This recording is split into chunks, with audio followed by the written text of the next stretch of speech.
Helicopter চালানোর নির্দেশ দেওয়া হয়েছে। জাইনকে নিয়ে যাওয়া যাবে না।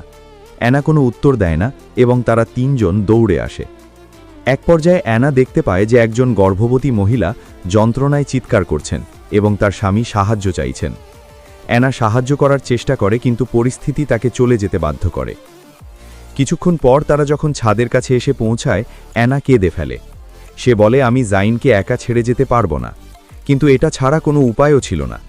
কিছুক্ষণের মধ্যে হেলিকপ্টার নেমে আসে আর অনেকগুলো সিকিউরিটি গার্ড এসে জাইনকে অ্যানার থেকে আলাদা করে নেয়। অ্যানা কাঁদতে কাঁদতে হেজোর কাছে সাহায্য চায়, কিন্তু হেজো কোনো সাহায্য করে না। শেষবারের মতো অ্যানা জাইনকে জড়িয়ে ধরে এবং দেখে সিকিউরিটি টিম হেজোকে মেরে দিয়েছে। সিকিউরিটি টিম জাইনকে অজ্ঞান করে তার স্মৃতি এবং তথ্য সবকিছু নিয়ে নেয়। এরপর জাইনের তথ্য আর অ্যানা এবং কিছু বিজ্ঞানীদের পৃথিবী ধ্বংস হওয়ার আগেই মহাকাশে পাঠিয়ে দেওয়া হয়। দৃশ্য পাল্টায়। অ্যানাকে